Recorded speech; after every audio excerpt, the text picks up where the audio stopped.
Boa noite a todos, né, pessoal? Para mim, hoje é um teste também, como foi feito semana passada, para mim apresentando.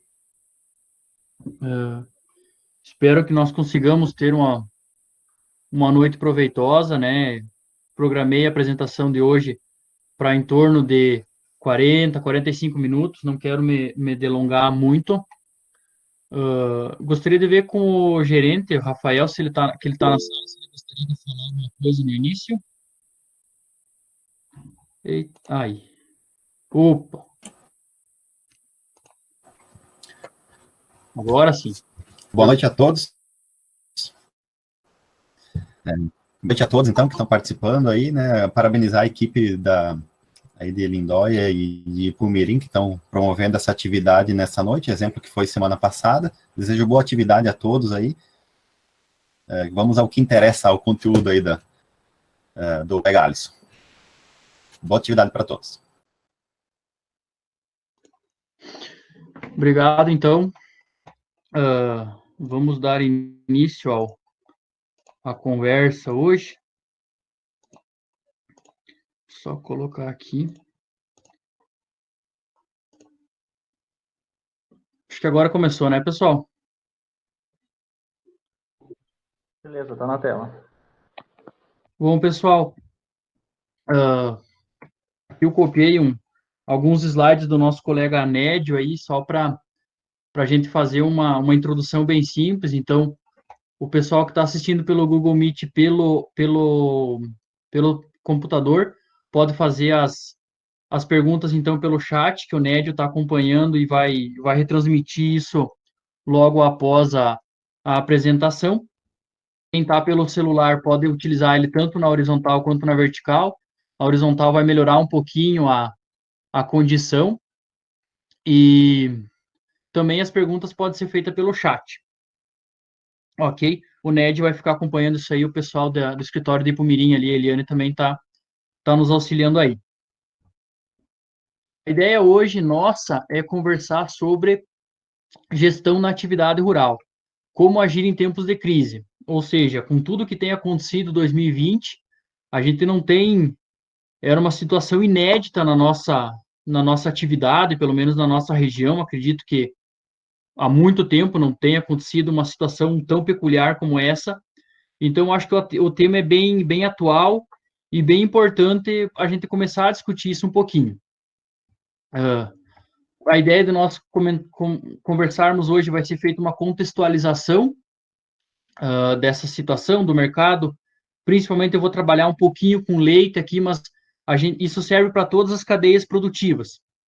Nós vamos falar um pouquinho depois de suínos, de aves, de milho, de outras cadeias produtivas, mas de início a contextualização maior vai ser em cima da pecuária leiteira. Cadeias produtivas, como eu disse, nós vamos discutir em cima da atividade leiteira, mas serve para as demais cadeias produtivas e serve para os vários sistemas produtivos dentro das cadeias, ou seja, serve para o produtor que está trabalhando com animais à base de pasto, com o produtor que está trabalhando em sistemas confinados, serve para o suinocultor, serve para o avicultor. Depois vamos ter um resuminho geral e vamos falar um pouquinho sobre ciclos econômicos, que é o cerne, digamos assim, do nosso trabalho hoje, a gente tentar entender o que está acontecendo nesse momento para a gente tomar algumas decisões e quais decisões mais assertivas a gente deve tomar nessa condição. Então, a primeira questão é o que está acontecendo em 2020? Como devemos agir? A gente está rodeado aí por tanta informação, por tanta condição, por tanta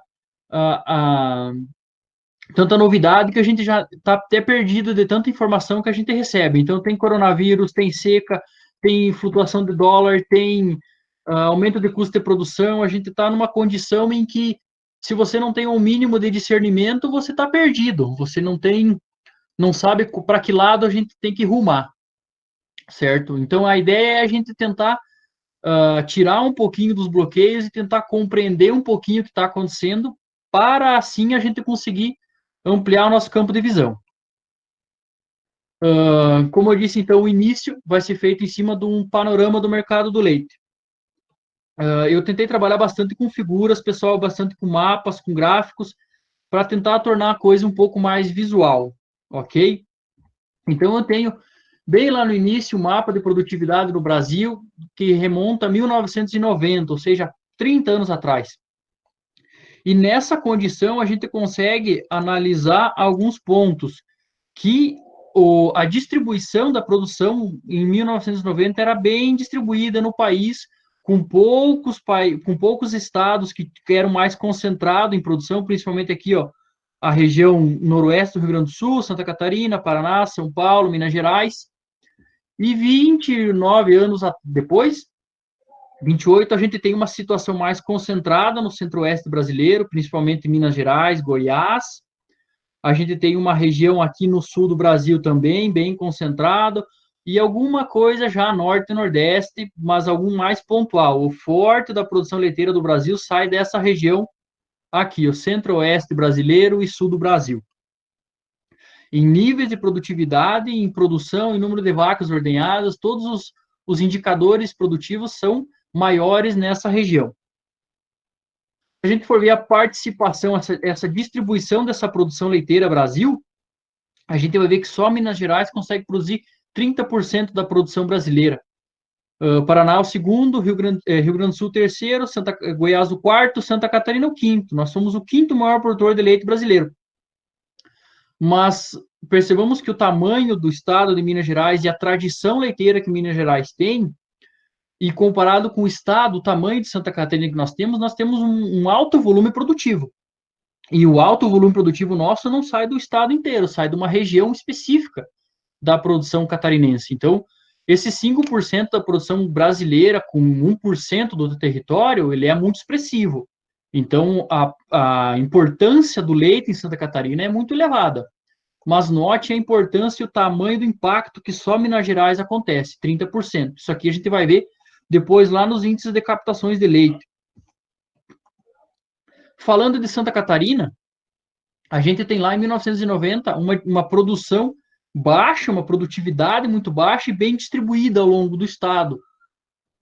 Algumas cidades elas se destacavam, mas era bem distribuído. Passando para 2000, já 10 anos após, essa produtividade ela reduziu a distribuição, começou a focar um pouco na região oeste, um pouco da região norte, alguma coisinha, mas ainda nada em produtividade muito elevadas. Se a gente fala mais 10 anos, aí já 2010, o oeste Santa Catarina começa a ganhar maior importância, mas ainda temos aí alguma coisa de Alto Vale do Rio Itajaí, da região serrana, região norte do estado, ainda com uma boa distribuição da produção leiteira. Um pouco mais recente, aí, o impacto principalmente do oeste do estado é visível, é notório. Tem um corredor leiteiro aqui que a gente fala da região Alto Vale ao norte do estado, mas o grosso da produção leiteira sai do oeste catarinense, porque 99% dos municípios do meio oeste catarinense até a Argentina, o foco é a produção leiteira e com altos níveis produtivos, com alto nível de produção individual por vaca por lactação. Se a gente for comparar 1990 com 2018, é estratosférico o crescimento que houve de 90 para 2018, principalmente na região oeste catarinense, que o Nédio, na contextualização que ele fez na última reunião que nós conversamos, ele destacou muito a aptidão que o oeste de Santa Catarina tem para a produção leiteira, para a produção de proteína animal, principalmente, por vários fatores, por clima, por aptidão de topografia, por aptidão principalmente do produtor, pela história cultural do estado de Santa Catarina. Se a gente for falar em produtividade animal no Brasil, dos principais estados produtores, nós, Santa Catarina, temos a melhor produtividade individual do país há muito tempo. Desde 2000, nós temos praticamente ano a ano a maior produtividade individual. Notem que ter 3.800 litros de leite vaca ano, para algumas propriedades da nossa região, são números que já foram superados há muito tempo. Mas tem muitos municípios que produzem muito pouco, e essa entra na média global. Se a gente pegar só a média do oeste de Santa Catarina, essa média tende a subir. Se a gente comparar com a média Brasil, que não produz nem 2.100 litros de leite, a nossa média é muito superior. nós somos muito superior, principalmente aos maiores estados, que são os maiores concorrentes nossos, por exemplo, Minas Gerais, que tem uma produção relativamente bem mais baixa do que nós. Então, nós temos uma importância no país, principalmente por causa do alto volume produtivo. Então, nós temos genética, ambiente, condições de ter um elevado nível produtivo na nossa região. Aqui o mapa de produtividade, antes era de produção global. Então, notem que em 1990 nós tínhamos um município acima de 2.500 litros, média, vaca ano, né? Agora nós temos praticamente 90% dos municípios com alta aptidão leiteira acima de 2.000 litros de leite, acima de 2.500 temos em torno de 80% dos municípios catarinenses. Então, a produtividade nossa individual por animal é uma das maiores. E as maiores dentro da região Amalc, por exemplo, ainda são Lindóia do Sul e Palmirim, praticamente. Então, dentro da maior bacia leiteira do estado, esses municípios têm uma grande importância em produtividade individual dos animais. Pensando em consumo per capita de lácteos, pessoal, analisando o consumo que é o grande impacto que nós temos hoje é produção, é consumo interno, a demanda por exportação leiteira é muito baixa hoje no Brasil. O grosso do nossa produção vai para consumo nacional. Se a gente pensar lá em 2000, a gente consumia 124 litros de leite por habitante ano. E 20 anos depois, a gente consome só 169 litros. Então, tem uma tendência de crescimento, de aumento de consumo per capita de lácteos, mas essa tendência é muito baixa, ela não desenvolveu essa tendência ainda, como nós temos países europeus aí que consomem acima de 250 litros habitante ano. Então, nós temos um gap, uma área, um volume muito grande para ser vencido ainda dentro da nossa condição de mercado interno ainda. Então, temos bastante volume para crescer internamente. Aqui nós temos a evolução do consumo de lácteos no Brasil por produto. Lá nós tínhamos o global. Então, o principal produto hoje consumido no Brasil são queijos, depois vem leite UHT, leite em pó, e aí o leite pasteurizado já está caindo de consumo. Então, o grande impacto que tem ainda são derivados de lácteos, né? Que é o que o pessoal mais consome no Brasil. Tem uma tendência de elevação dos 3 principais produtos e de alguns produtos tem uma retração. Isso é uma média histórica. A questão de 2020 está um pouquinho complicada essa situação. Mas isso é um levantamento histórico, pessoal, apenas uma contextualização.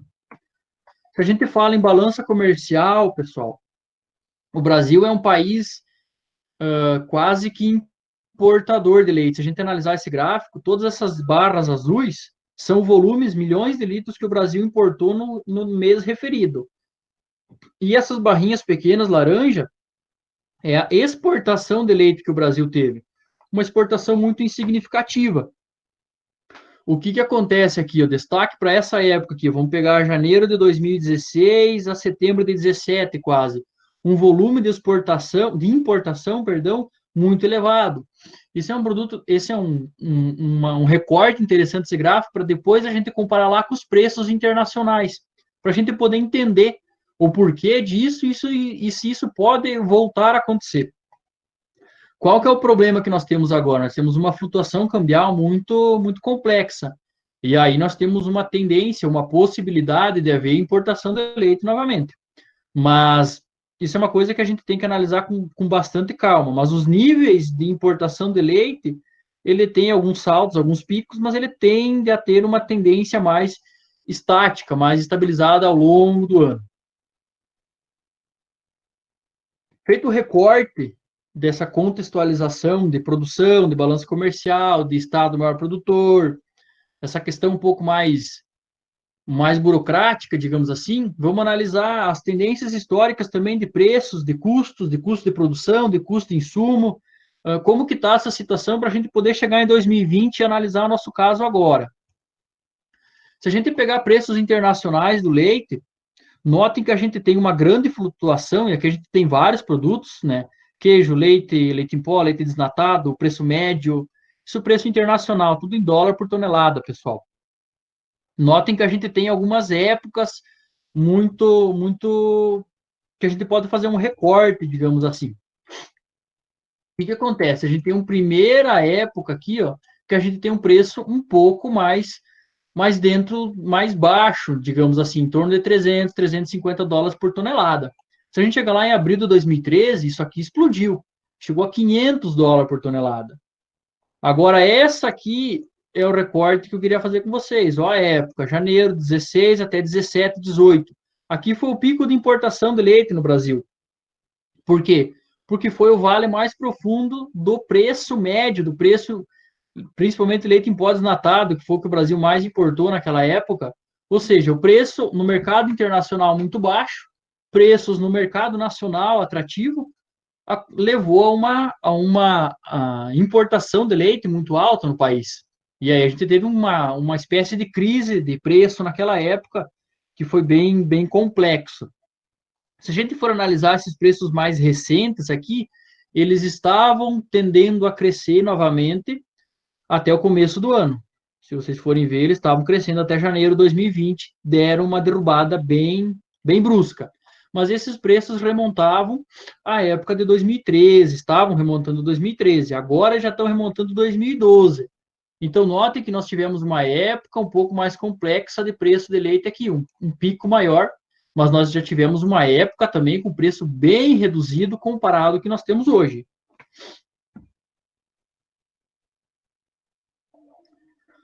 Quando a gente fala em preço médio bruto ao produtor, o que o produtor tem recebido? Isso médias estaduais, tá, pessoal? Que dos 7 principais estados produtores, eu sei que está bem complexo de ver esse gráfico, mas Santa Catarina é essa linha que tem o azul e um tracejadinho a mais aqui, ó, um risquinho a mais. Mas ela acompanha muito os outros estados produtores. Não temos o melhor preço do litro do leite. Hoje, o melhor preço por litro de leite produzido no Brasil é São Paulo. Depois vem Bahia, depois vem Minas, para daí chegar a Santa Catarina. Então, nós temos um preço, não é o pior e nem é o melhor, mas é um preço médio bruto, sem tirar a inflação, sem tirar efeito econômico, pessoal, um preço que está crescente. Mas aí é uma questão sem tirar a inflação, tá, pessoal? Sem tirar esse efeito, que é a desvalorização do próprio dinheiro. Então, o preço bruto pago ao produtor é um preço crescente.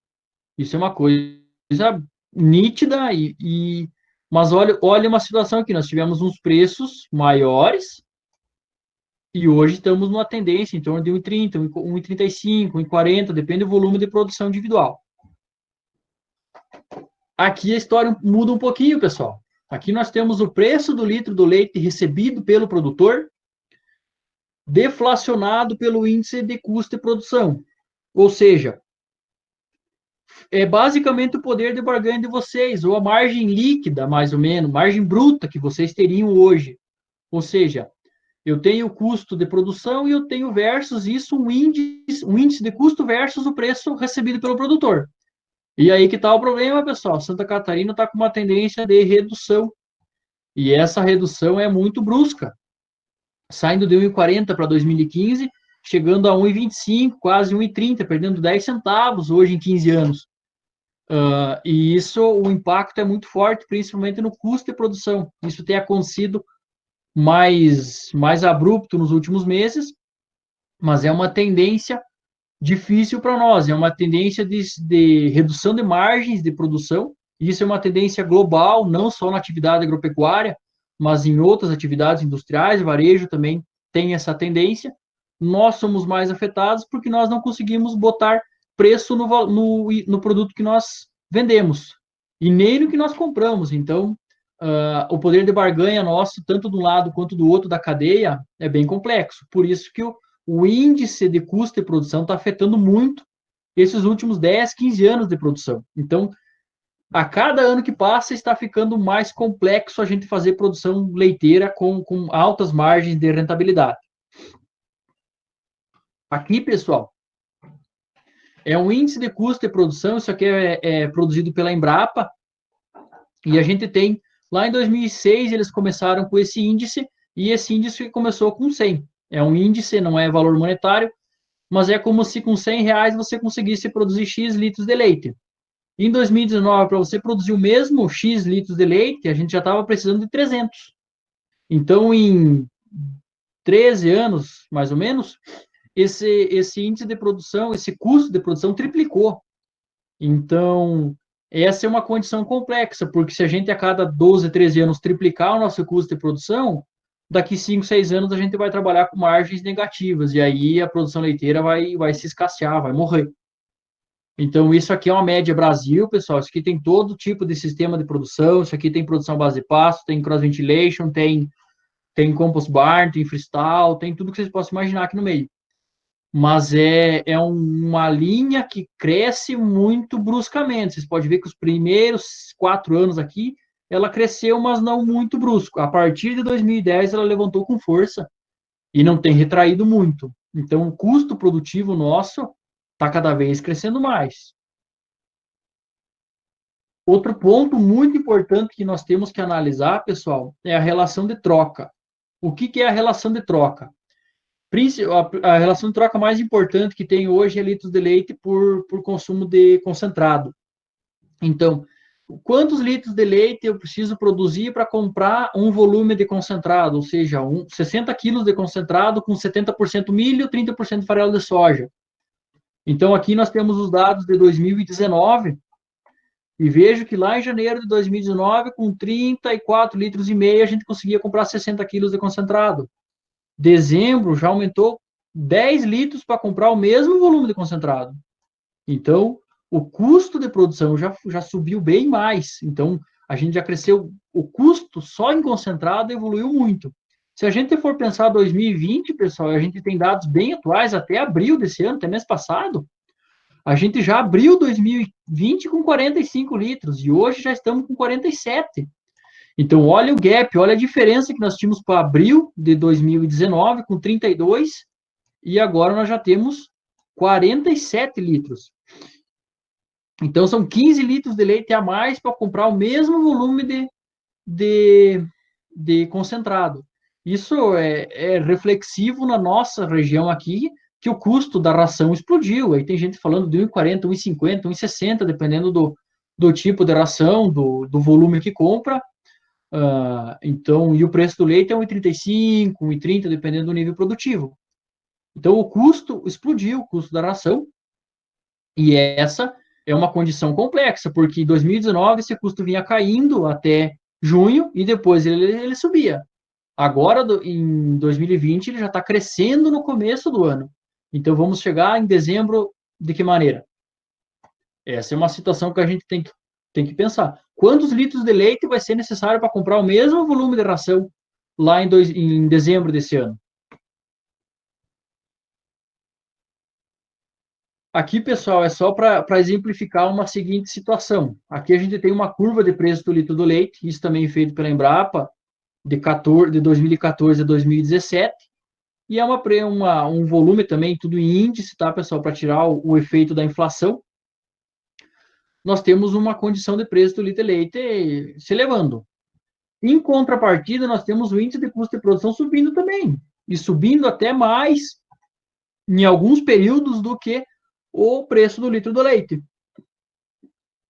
O que acontece nesse período aqui? Nesse período onde eu tenho o custo de produção de leite maior do que o meu preço do litro de leite. Aí eu estou trabalhando em prejuízo. É normal trabalhar em prejuízo na atividade rural, pessoal? Algum mês esporádico, o outro pode acontecer, por causa que a gente temos um efeito climático muito pesado na nossa atividade. Somos uma indústria a céu aberto, então o efeito de chuva, o efeito de sol, o efeito de geadas impactam muito o nível produtivo nosso e a resposta produtiva disso também. Agora, trabalhar por um longo período, que nem 2015 a metade de 2016, por exemplo, 1 ano e meio praticamente, 18 meses, é um período de tempo muito longo para trabalhar em prejuízo. E aí propriedades com baixo fluxo de caixa, propriedades que não estão preparadas economicamente para isso, tendem a ir à falência. Outro índice importante para a gente tentar entender o que está acontecendo em 2020, pessoal. Aqui nós temos a captação de leite no Brasil em bilhões de litros, né? Mas o volume em si não importa, mais é o desenho das curvas.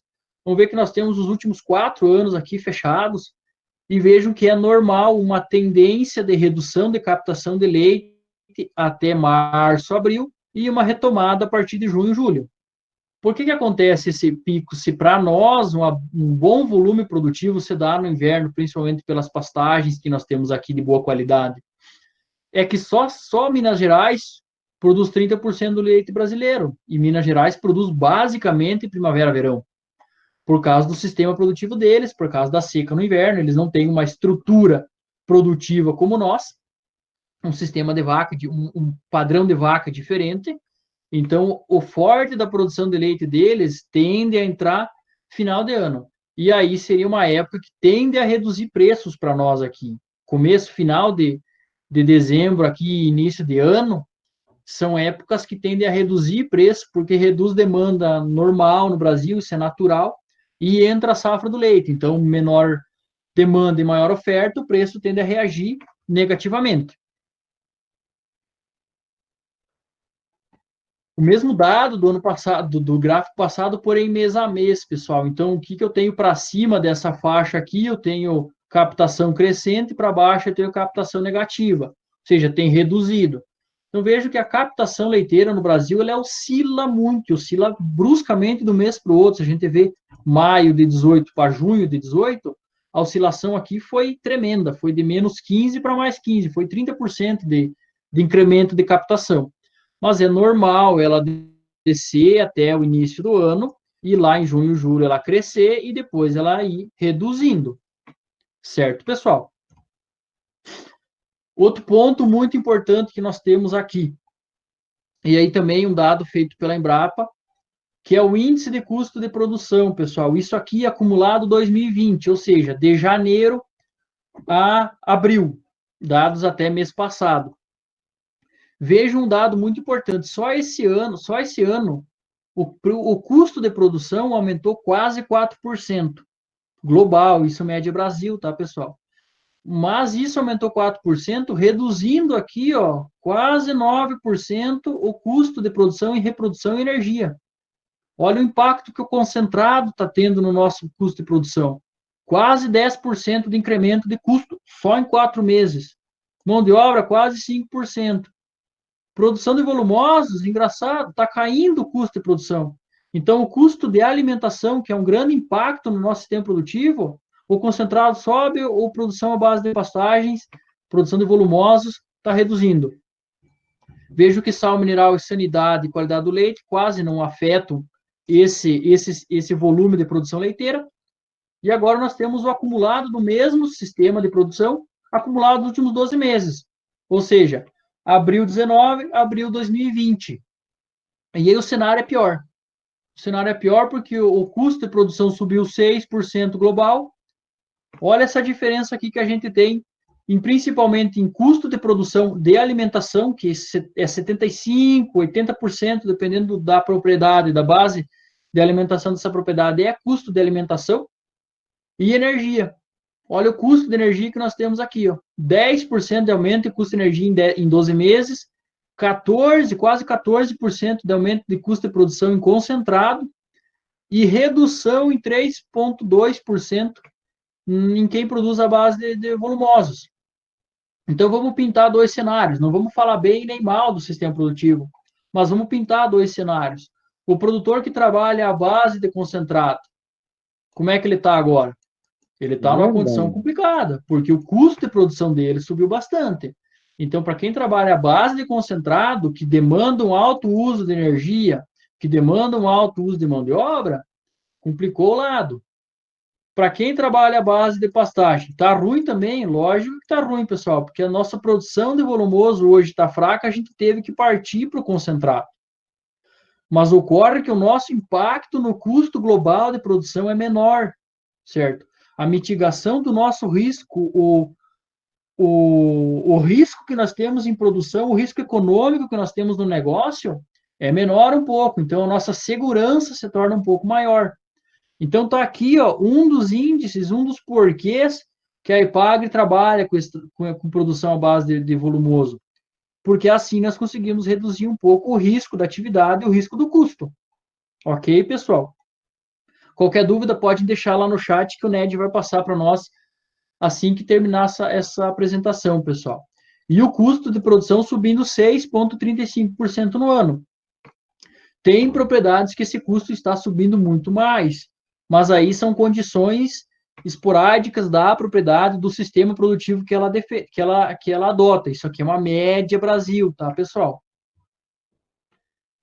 Falamos de vários itens, e agora os insumos. Como é que estão os insumos? Os principais custos produtivos nossos, ração, como é que está o histórico, qual que é a tendência de preço, como é que isso vai ficar. Agora pensando um pouquinho mais para o futuro, vamos ver se a gente consegue fazer alguma inferência. Sei que está difícil, 2020. Isso aqui é um trabalho feito na Epagre, aqui, média de algumas propriedades que são acompanhadas, aqui só para ilustrar o impacto que só a alimentação tem no custo produtivo por animal, individual por animal. Isso aqui são propriedades acompanhadas pela Epagre, então vejam que o custo de pastagem é elevado, mas mesmo assim a gente tem um impacto muito alto em ração. Isso só para exemplificar que o maior impacto que nós conseguiríamos reduzir custo de produção seria mexer no item alimentação, porque mexer nos outros itens, o impacto seria muito reduzido. Agora, o impacto que a gente teria reduzindo, mexendo no viés alimentação, seria mais, surtiria mais efeito em níveis produtivos, pessoal.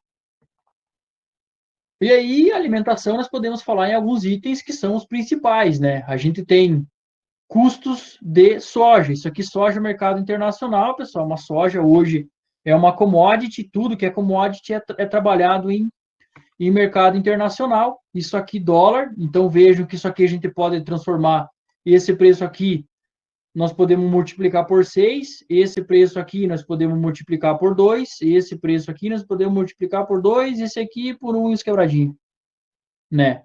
Mas isso aqui, para nós, chegando no Brasil, esse gráfico estaria assim, ó. Porque transformando isso para dólar, hoje o preço para chegar no Brasil é maior, porque a gente tem um efeito dólar muito pesado, pensando em importação, em custo de aquisição de alimento, certo? Então, a tendência de custo nosso aqui é uma tendência crescente, é uma tendência de elevação de custo de soja, principalmente com essa seca que aconteceu. Depois a gente vai ver o negócio ali, o preço de soja do dia de segunda-feira aí a R$100 um saco de soja. A R$1.800 uma tonelada de farelo de soja. Então, o nosso custo de produção aí embasado, principalmente nesse ponto, tá bem elevado. Pode sim. Vejo a média que a gente trabalhou aqui esses últimos tempos, se a gente trabalhasse só em dólar, a gente teve períodos piores, ó. Para socorro. Se tirasse o efeito dólar da situação. Ok, pessoal? Pensando em milho.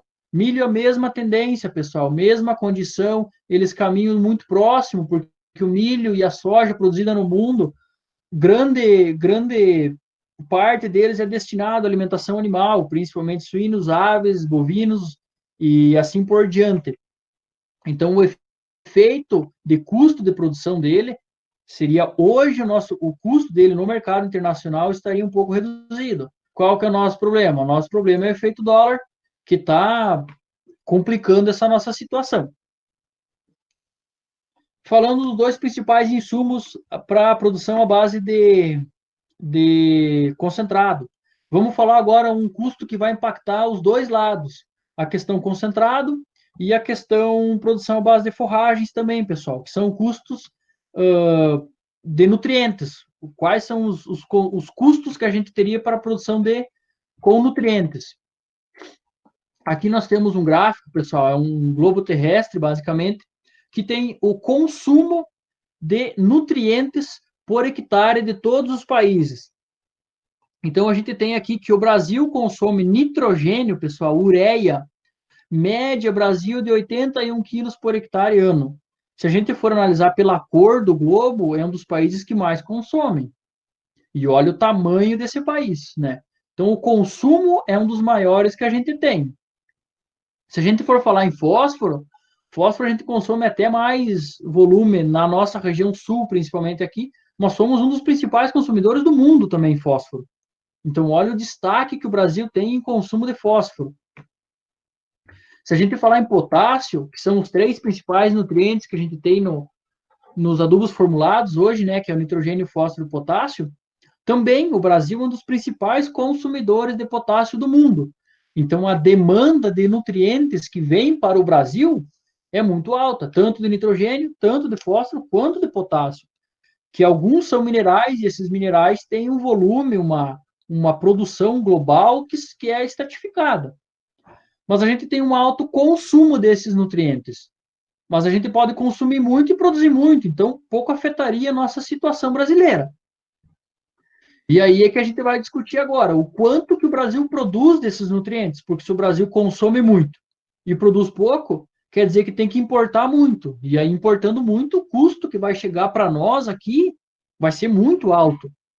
Isso é uma condição que o Theo Ned conversou comigo hoje, que o custo da ureia que ele estava adquirindo esses dias explodiu, né? Nas últimas semanas, o preço cresceu bastante. Vocês devem ter acompanhado essa situação também. Isso aqui é o mapa de produção, pessoal. Isso aqui é por continente, é lógico, né? Produção de nitrogênio. E veja o quanto que a América do Sul inteira produz no globo. A gente produz esse risquinho vermelho aqui, ó. Uma miséria comparado com a Ásia, né? Comparado com a Europa, né? Então, olha a quantia que nós produzimos e somos um dos maiores consumidores. Então, esse é um grande problema nosso. A ureia vai chegar num custo muito alto. A ureia tem outro problema, pessoal. O custo da ureia é muito afetado pelo preço do barril do petróleo, porque é necessária muita energia para a produção de ureia. Então, a variação do preço do petróleo também afeta muito o custo do nitrogênio nosso. Aqui nós temos fósforo. Fósforo, a situação nossa é um pouquinho melhor, mas é bem pior do que de outros continentes, por exemplo. Olha a Ásia, quanto produz, olha a Europa. Olha a África aqui, a África produz mais do que nós, fósforo. Nós dependemos de muito fósforo. Se a gente pegar em potássio, que principalmente milho silagem demanda um volume de potássio muito alto, olha o quanto que nós produzimos. Também é muito pouco. Essa é uma situação complexa. Então, nós usamos muito adubo, necessitamos de muito adubo, e essa demanda por adubo é cada vez crescente, cada vez maior, e a nossa produção é muito baixa. O que acontece com isso? Isso nós temos que importar esse produto. Então, a ureia que nós estamos utilizando lá na nossa propriedade pode ter saído lá da Ásia. E veio por navio, e veio por caminhão, chegou para Paranaguá, e daí foi para uma misturadora, que foi para um saco, e daí chegou para nós. Pense o custo de energia, de transporte, de produção disso para chegar para nós. Então, a tendência disso é complexa. Falando em tendência, pessoal, vamos analisar o seguinte. Isso aqui é o índice mundial de preço de fertilizante, né? Uma média mundo de 1960 até uma projeção para 2030. Então, nós estamos aqui, certo? E aí tem uma projeção de 2000, perdão, estamos aqui, 2020, tem uma tendência de crescimento aí até 2030, daqui 10 anos. Então, vejo que a média que nós estamos hoje no custo de produção, no preço, no custo do fertilizante, isso dolarizado, tá, pessoal? Isso aqui, mundo. Isso para mim adquirir no mundo. Aqui vai ter mais custo de transporte, de lucro das distribuidoras, e assim vai indo. A gente está aqui na faixa de 100 a 120 dólares por tonelada, pessoal. O que acontece aqui? Nós tivemos uma época bem mais complexa. 2 picos muito grandes aqui, 1970, 2010. Isso aqui provavelmente tem muito a ver com o preço de barril de petróleo, pessoal. Acontece que agora nós estaríamos um pouco mais tranquilo, certo? Só que, de novo, aqui o dólar estava a R$3, aqui o dólar está a 6.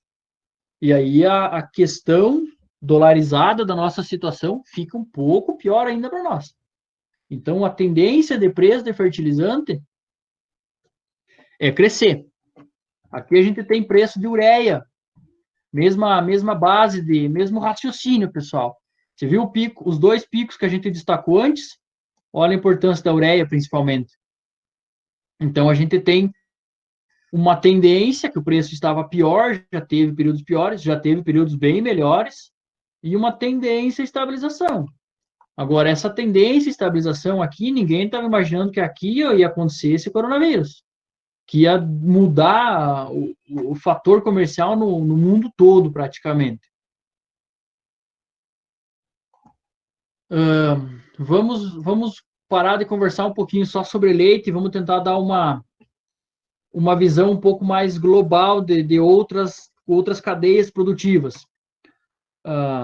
O panorama do leite a gente encerrou por aqui, basicamente. A questão dos preços, principalmente de adubo, de soja, de milho, isso tende a afetar o custo de produção de todos os sistemas produtivos que a gente está falando aqui. Para quem trabalha com milho, para quem trabalha com soja, para quem trabalha com suíno, para quem trabalha com aves, para quem trabalha com gado de corte, para quem trabalha com gado de leite. Aqui a gente tem alguns gráficos de preços no atacado, tá, pessoal? Isso aqui, todos os gráficos vão se referir a fevereiro de 2020, 8 de maio e 15 de maio de 20. Então, sexta-feira, 15 de maio. O que aconteceu? O leite e o HT, esse preço está subindo. De fevereiro para cá, já subiu 9%. Mussarela caiu 5%. Leite em pó subiu e na última semana praticamente ficou estagnado. Mas isso aqui, preço ao consumidor, pessoal. Não preço ao produtor, ok? Boi gordo, para quem trabalha com boi gordo. Olha, só de fevereiro para cá, 1%. 3% só na última semana. Bezerro, São Paulo, pouca gente acredita que trabalha com isso aqui na região, mas de fevereiro para cá já subiu 12%. Então tem recuperado as perdas ao longo do ano o bezerro. O boi gordo já está um pouquinho complicado, já retornou ao valor lá de fevereiro. Milho, pessoal, compra de milho Campinas, 51, 50 reais uma bolsa de milho. Aqui na nossa região tende a estar bem mais caro. Farelo de soja, base Paraná. Olha o crescimento do custo do farelo de soja, 1.400 para 1.800 reais a tonelada, farelo de soja. Soja grão, 115 reais uma saca de soja grão.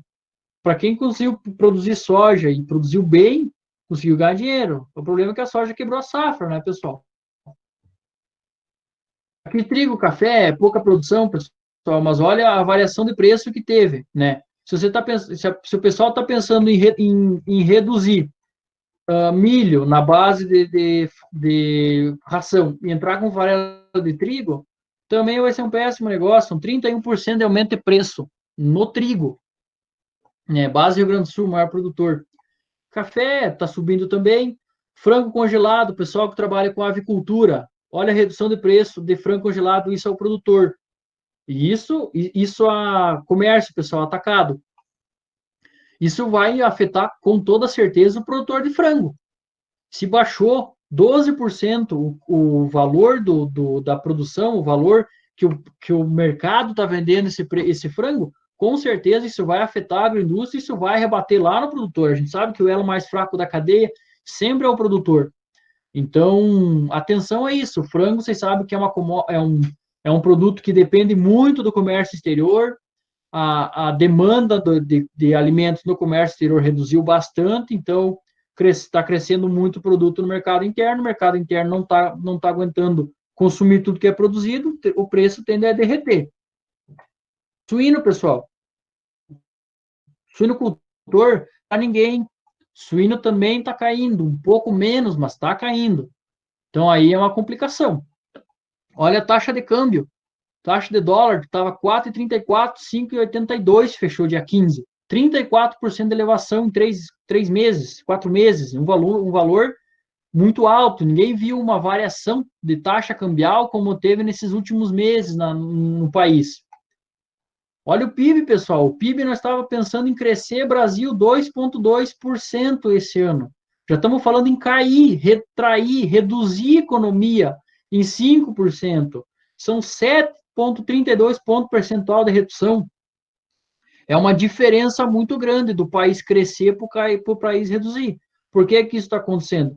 Comércio fechado, lockdown de algumas cidades, a produção não está escoando, a exportação está reduzindo. Então, quando o país cai dessa forma aqui, quando o dólar sobe dessa forma aqui, a nossa vida no Brasil fica muito mais complicada. E a vida do produtor rural, que tem muitos insumos dolarizados hoje, fica pior ainda. Pessoal, um pouco de commodities mundiais, leite, Estados Unidos. Olha a redução de preço de 17 para 10 dólares por CWT. 37% de queda em 3 meses. O valor do leite lá fora está reduzindo. Se baixa o valor do leite no mercado internacional, o que afeta a nossa situação aqui? Essa é uma condição bem complexa com o leite no mercado internacional reduzindo. Se o preço do leite no mercado internacional reduzir muito e o leite no mercado nacional crescer, que é uma condição que geralmente acontece na nossa condição, principalmente de agora em diante, acaba se tornando interessante a importação de leite, porque eu compro um leite no mercado internacional mais barato do que eu compro dentro do país. Então, nós temos um risco complexo aqui, falando em litro de leite, em redução de preço pago ao produtor ainda, mais prejuízo, infelizmente. Soja internacional, reduzindo o preço. Por que lá no Paranaguá está subindo? Grande parte dessa influência aqui é dólar, pessoal. E farelo de soja Chicago também, quase se mantendo os preços, pouca variação. Milho, trigo e café também, tudo fora do país, tudo Chicago, basicamente. Isso aqui é cotação de contrato futuro, pessoal. O preço do milho também no mercado internacional caindo, isso aqui depende muito de estoques mundiais. Trigo também caindo, você veja como é que pode. A soja caindo, trigo caindo, milho caindo e para nós subindo. Tudo por causa do efeito dólar, pessoal. Café também, uma oscilação muito grande, mas café pouco afeta. O de laranja nem vamos comentar. Índice de commodities, pessoal. Isso aqui é um índice que fala de commodities de soja, milho, até ouro, níquel, outras coisas nada. Olha a redução, tendência de redução em commodities globais. Olha o preço do petróleo aqui, de 50 para 29, já baixou 42% o preço do barril do petróleo WTI. E engraçado que no Brasil sobe, né? Porque mesmo caindo aqui, a gente tem que multiplicar tudo isso aqui por 6, né? Então, o preço do petróleo hoje, cotado no mercado internacional, complica a nossa situação principalmente com energia e com combustíveis no nosso custo de produção.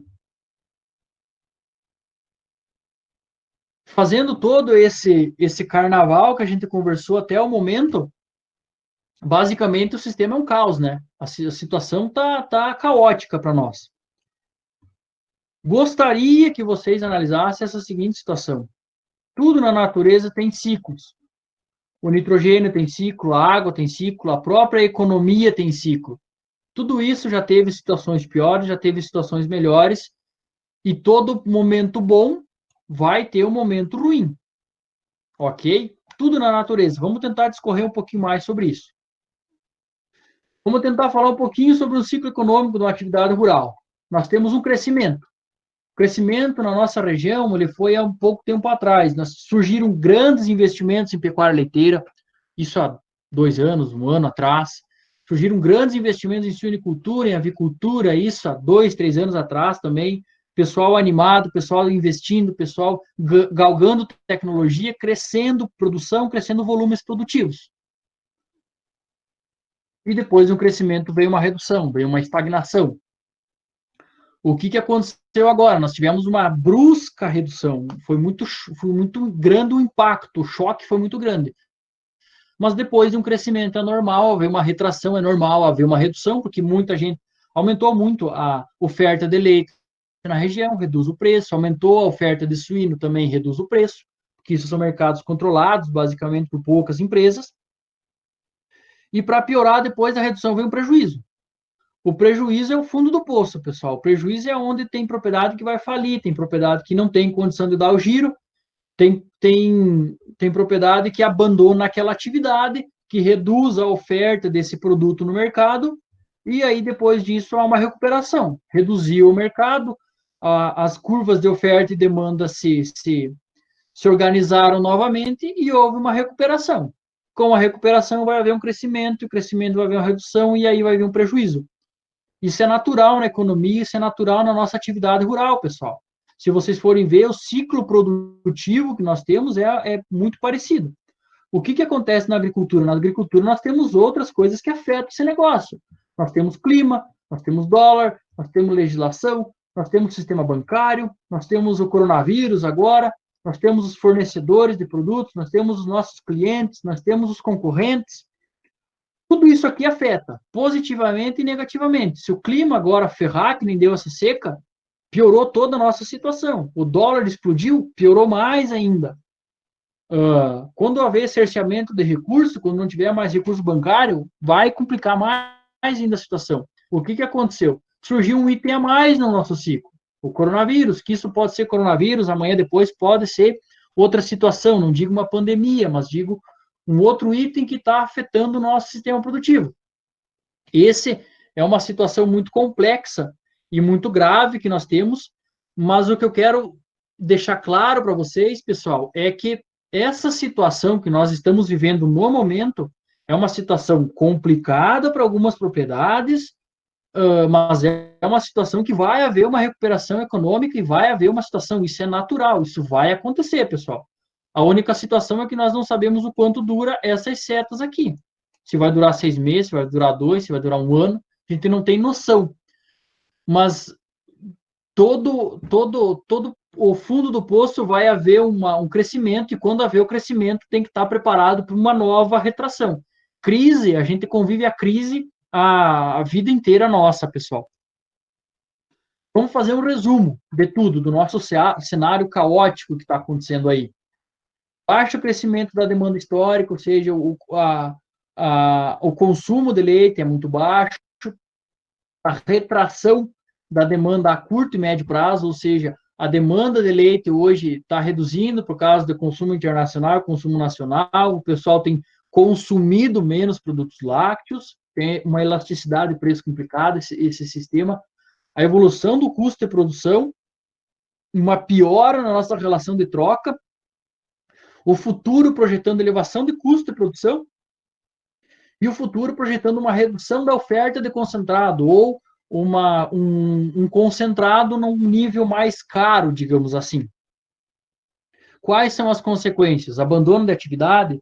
Vai ter propriedades que vai abandonar a atividade, que vão abandonar, não só no leite, pessoal, suínos, aves, piscicultura, o que for. Vai ter propriedade que vai abandonar a atividade? Espero que não, mas há chances disso acontecer, sim. Vamos repensar modelos produtivos? Com certeza vai haver muitos produtores repensando modelos produtivos, tentando mitigar riscos, reduzir essa condição arriscada, digamos assim. Produtores que têm gestão de fluxo de caixa, quem tem gestão de fluxo de caixa sabe que isso agora está se demonstrando muito importante. Quanto mais fluxo de caixa, quanto mais anotação, quanto mais gerência eu tenho econômica, maior vai ser minha mitigação de risco, melhor eu consigo projetar meus próximos meses.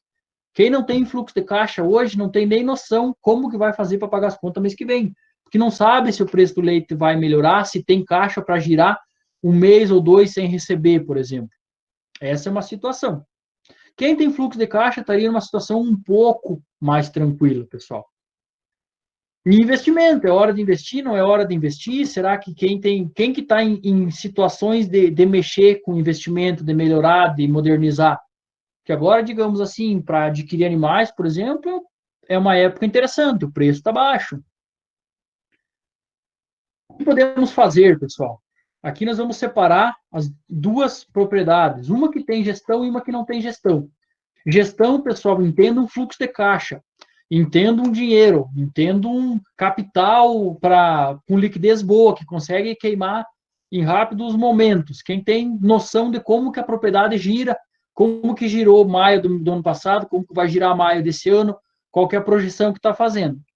Quem tem gestão, pessoal, provavelmente já tem uma reserva, é importante manter essa reserva, porque é um período de muita instabilidade. Nós não sabemos como vai acontecer mês que vem, se vai fechar um laticínio, por exemplo, que nem fechou um frigorífico, por exemplo. Como que esses produtores do frigorífico vão fazer?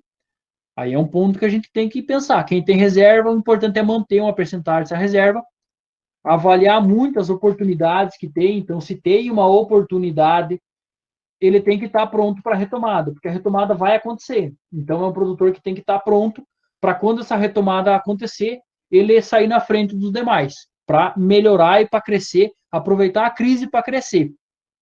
Quem não tem gestão, pessoal, é o pior cenário. Quem não tem gestão tem que manter a atividade rodando com a menor velocidade possível, fazer o basicão para a propriedade rodar. Reduzir custos fixos e variáveis ao máximo possível, não prejudicar a produtividade, mas reduzir os custos para poder manter a atividade rodando e não fazer gastos desnecessários. E sim, construir uma reserva de caixa. Para a próxima crise, esse produtor aqui está nessa situação. Porque a próxima crise, pessoal, vai acontecer. Mais dia ou menos dia, vai acontecer. Nós vamos nos recuperar dessa e vai acontecer uma no próximo. Então, foco a curto prazo para quem não tem gestão, pessoal. A palavra-chave é manter. É manter a sanidade do rebanho, é manter a qualidade do leite, é manter instalações, máquinas, equipamentos, é manter o funcionamento da atividade na velocidade branda, na velocidade baixa, é não fazer nada estratosférico agora e é manter para não cair fora da atividade, para não ser excluído disso e ter que começar tudo de novo, para não ter que se endividar muito e depois não estar preparado para retomar, ok? Por que tudo isso? Porque ao longo prazo o mercado retornará ao seu eixo normal e aí surgirão as oportunidades para quem estiver preparado. Ou seja, isso é um ciclo, pessoal. O que aconteceu? Aconteceu um problema grave e drástico, houve uma retração muito impactante, foi muito rápida, certo? Mas acredito que já chegamos ao fundo do poço, acredito que as coisas agora tendem a melhorar paulatinamente, mas tendem a melhorar. Mas lembrando que é um ciclo, pessoal.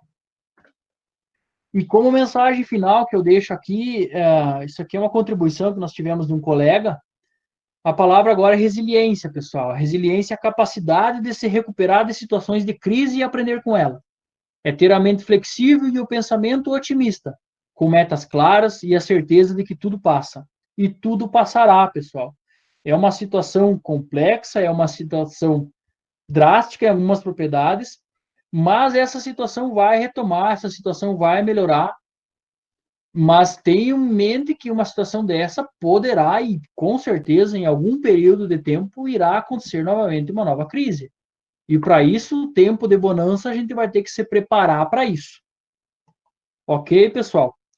Me estendi um pouquinho no tema, queria fazer ele um pouquinho mais curto, mas acredito que foi melhor do que eu esperava, o meu uso da tecnologia. Fico à disposição de vocês agora para ciar alguma questão, alguma questão no chat, não sei como é que tá isso daí, Nédio. Bom, Alisson, resta parabenizar pela apresentação aí, né? A tua palestra aí andou bem num caminho que muitas vezes é pouco discutido, mas é extremamente importante nesse momento a gente fazer essas reflexões, né? Trazer essa questão do macromercado também para a discussão, porque todos nós estamos inseridos nisso aí, né? Eu vou dar uma passada pelo chat aqui, para a gente ver se temos perguntas ou algum comentário aqui. Tá? E o professor está pedindo aqui a palavra para fazer uma colocação, então vamos abrir aqui para o gerente fazer a intervenção dele. Parabéns, Alisson, pela palestra, foi excelente, assim, trouxe os elementos bem importantes para os produtores. O que eu queria destacar da sua apresentação é importante, assim, os produtores que fizeram a lição de casa nos últimos anos, fizeram os investimentos certos, da forma correta, da forma como a IPAGRE e outras instituições têm adotado, eu penso que agora, apesar de todos estarem passando por dificuldades, certamente esses produtores que fizeram o investimento certo estão nesse momento um pouco menos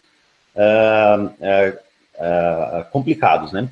Agora, assim, os produtores que fizeram tomaram decisões erradas, fizeram investimentos errados, ou seja, deram um passo maior do que as pernas, como se diz no vulgar, certamente estão com mais dificuldades.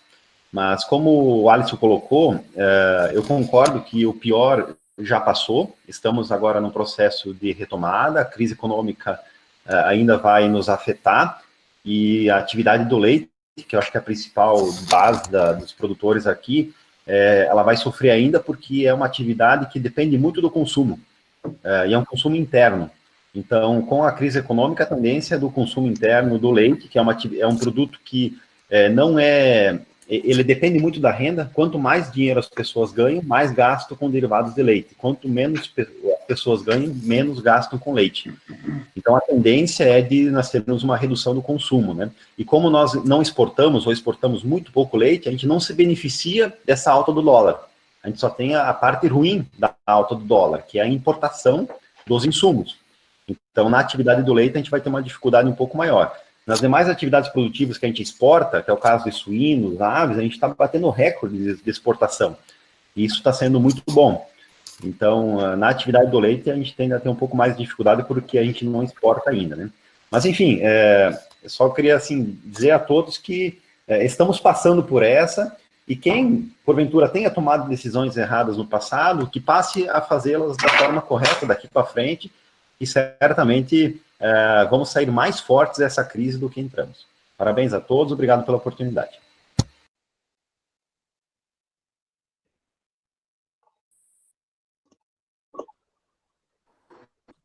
Eu vou aproveitar o gancho aqui do Risoto, né, com relação ao momento que a gente está vivendo, né? A gente sempre ouvia os mais antigos falando o seguinte: é momentos de crise que a gente aproveita, né, para fazer os investimentos. É claro que a gente tem que avaliar e fazer os investimentos dentro da realidade da nossa propriedade, né? Que a gente já vinha, a gente já comentou alguma coisa no evento passado sobre isso, né?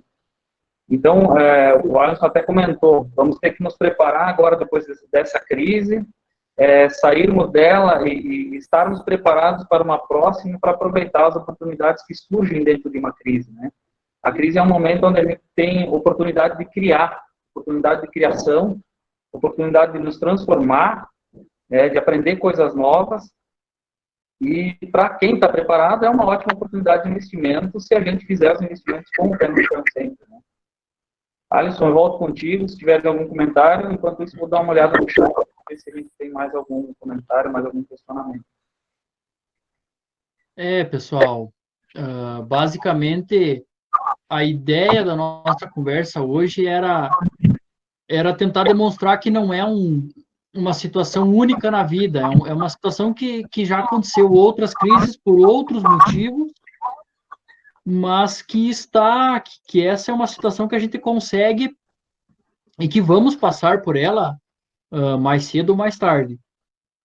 Acho que as colocações do Rafael foram muito interessantes, foram muito pertinentes, e o foco que fica aqui, pessoal, é aproveitar essa crise para a gente se desenvolver e estar preparado para a próxima, aprender com ela, que é uma coisa que quem aprender com essa crise, provavelmente vai superar as próximas muito mais fácil.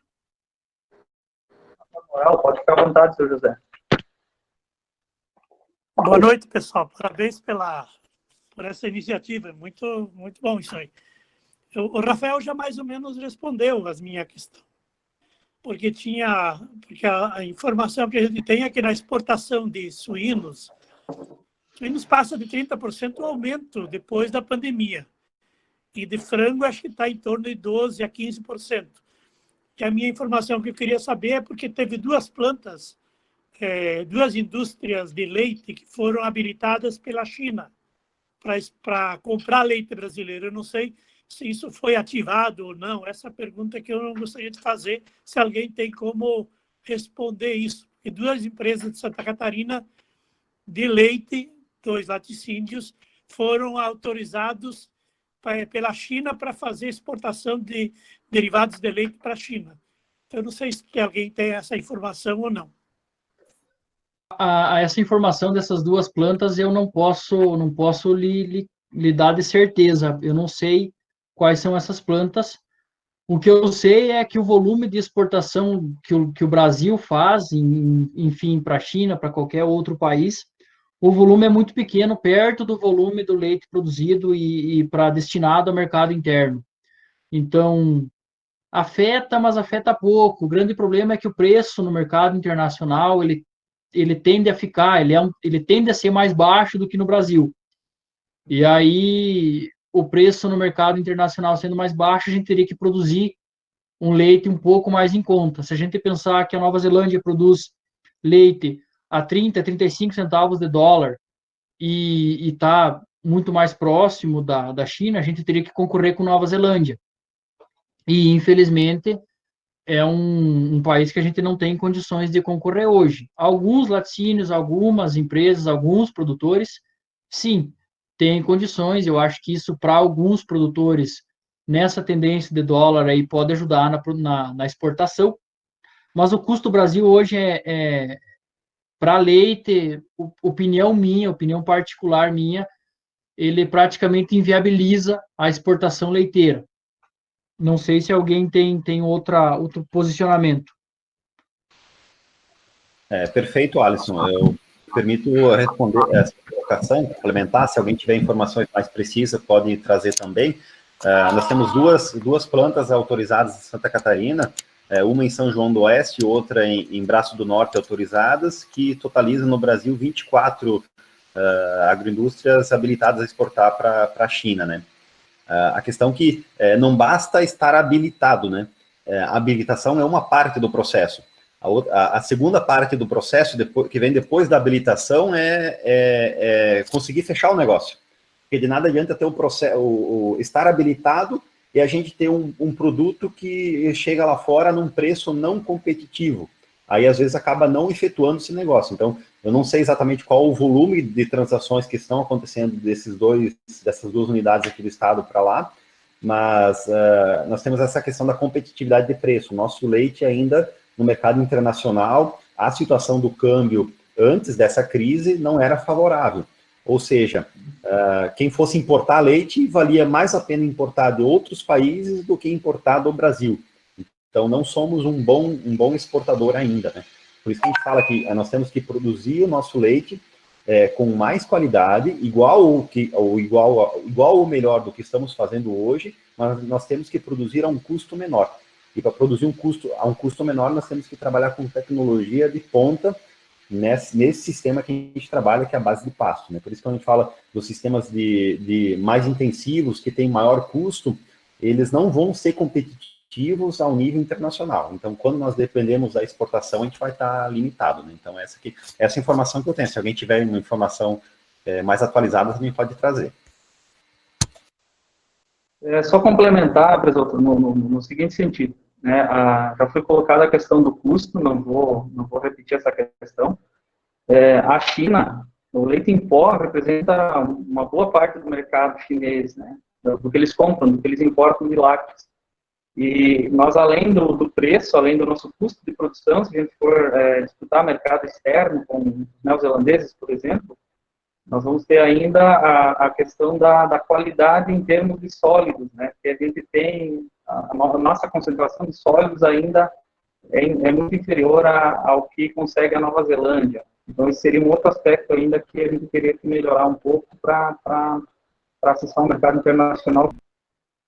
Eu acho que esse ponto da questão de exportação de leite, eu acho que é um ponto que vem a qualificar o setor leiteiro brasileiro. Eu acho que sim, essas habilitações de plantas, eu acho que valida muito algumas coisas no setor leiteiro brasileiro, mas ainda eu não vejo afetar muito o nosso sistema produtivo. Eu acho que sim, por todos esses fatores que já foram colocados e elencados aí.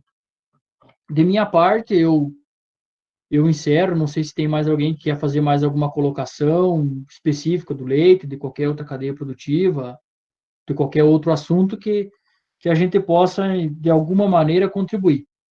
De minha parte, era isso. Obrigado, pessoal.